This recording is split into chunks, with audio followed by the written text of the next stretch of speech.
how bad will this leaked Ari Emanuel audio affect the Justin Baldoni case? I got that question and many more that we got an amazing attorney here to answer. Welcome to Popcorn Planet. I am Andy Signore. I am banking these videos because I'm out in LA shooting our documentary for the Justin Baldoni, Blake Lively documentary. And Greg Dahl is going to be one of our subjects. So honored to have him there. And so glad you got to tape this before we met in LA because I wanted to get some legal questions answered. And since you had offered your time, let's get to it. Welcome to the show. How are you doing, man? I'm doing great. It's always an honor to be on your show, Andy. Thanks for having me.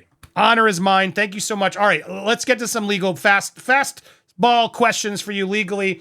We reported on this leaked audio last week, how Ari Emanuel, the weirdest part of this was how somehow in the show's history of the podcast, this was the first show that wasn't taped. Somehow the audio didn't get taped of the one episode in his 30 years, whatever it was, of shows on Freakonomics, has never messed up a show, Greg. But somehow the one with the most powerful agent, I think you work with some of these agents, somehow it got deleted.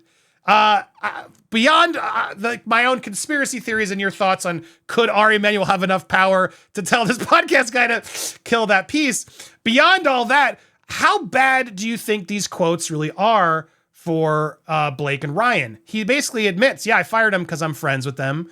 I don't even know if the things are true. Baldoni. If he did it, it's effed up. This is bad. Doesn't this show more malicious intent? The fact that WME fired Justin is a huge cause for a lot of the damages that he's now suffering, including the loss of his Pac-Man movie and deals that Wayfair had. What are the real ramifications of this? And does it help that there's now actual audio of it? I mean, I think, Andy, I think this rises to the level of what we'd almost call a smoking gun. And you know, what you're trying to prove in the defamation case is that you actually suffered damages related to whatever you were defamed about or whatever was mistruth about you. And sometimes that's a hard nexus to prove. It's going to be hard nexus for Lively to prove that her skincare line tanked because of the negative publicity. And it was going to be hard for Baldoni to show that any comments that were made about him, since he's been doing so well in the PR war, actually affected the damages. But what I think we're seeing now with this quote is WME absolutely got rid of him because of these things that were said. And so now he's got a clear line to get damage support. Why do you think he said it? I know you've worked with agents, you know these agencies. Like, I guess I do want to ask you, do you think Ari Emanuel could have had enough power to pull that podcast? Oh, I mean, yes. Yeah, I mean, of course. Look, I mean, I think the entertainment business is a business, right? And so if you have somebody who has a significant amount of power in the industry and has the ability to tell stars not to go on your podcast in the future, and has general ability to make life uncomfortable for you and ask for a favor, you know, you're more inclined to do it, right? So yes, does he have the power to do it? Yes. And I think a lot of people who are even a lot less powerful than Ari Emanuel would have the power to do that. So that doesn't surprise me at all. Now, having the audio, would they have needed the audio? I'm curious. Would the quotes from the journalists at the event, is that enough, or does the audio really sink them even deeper? I'm sorry, didn't understand the last part of your question. The audio, like there was reports from journalists who wrote about it, but now we actually have the audio released. It's undisputable what he said. Does that help, or would it not? Were the quotes enough? Oh, I mean, under the law, the quotes are enough, but in the real world, an audio quote is so much better. You know, it's so much better. And, you know, so I think there could be some argument about whether it was leaked and shouldn't have been leaked, and should they have the information or what it may be. But no matter what happens, this is a damning quote. And it really shows. I mean, this dispute, these words that were said by Lively side had a clear, immediate negative impact on Baldoni's career. 100%. Yeah, I mean, he's losing deals left and right because of this. So, all right, so noted. So this is not good for him.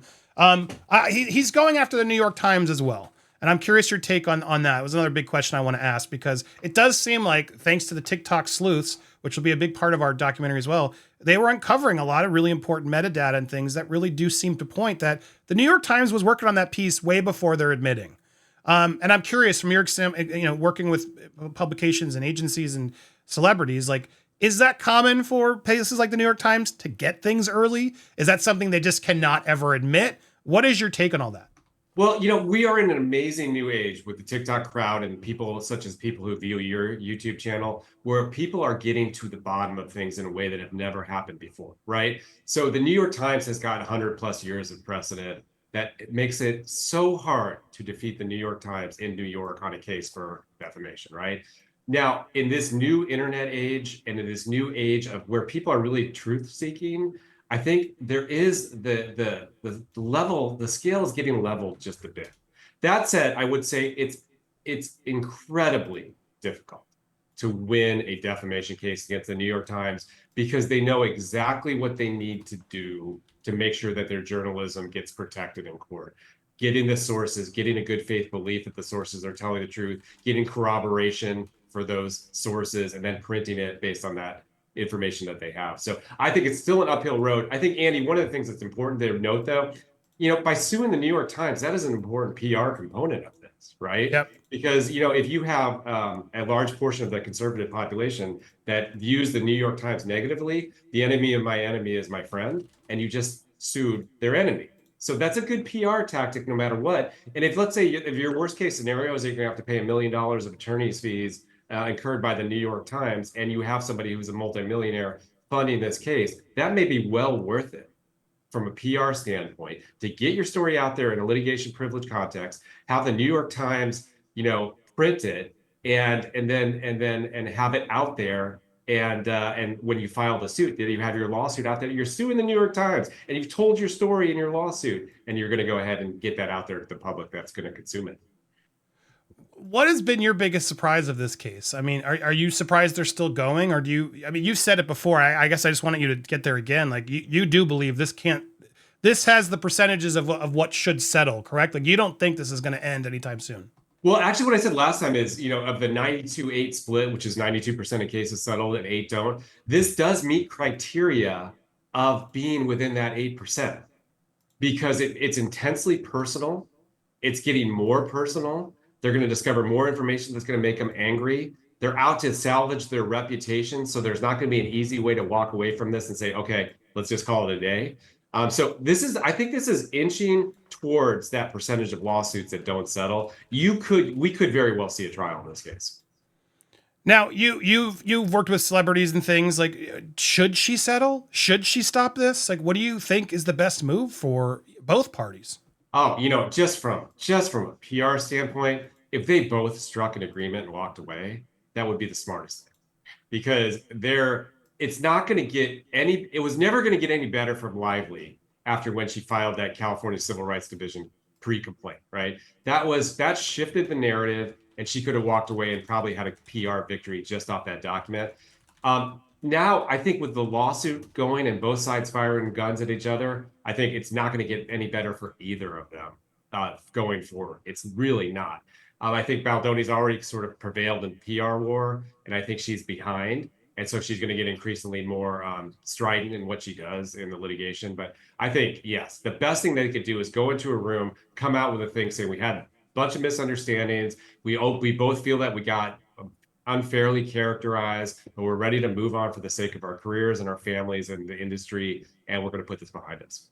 Yeah, I've said it. I feel like there is a villain in this story, and it's allegedly, I'm going to say it, is Stephanie Jones, who I've heard nothing but bad things about. A very, very vindictive publicist who I do think was confusing the waters and getting both sides to think things were happening that weren't.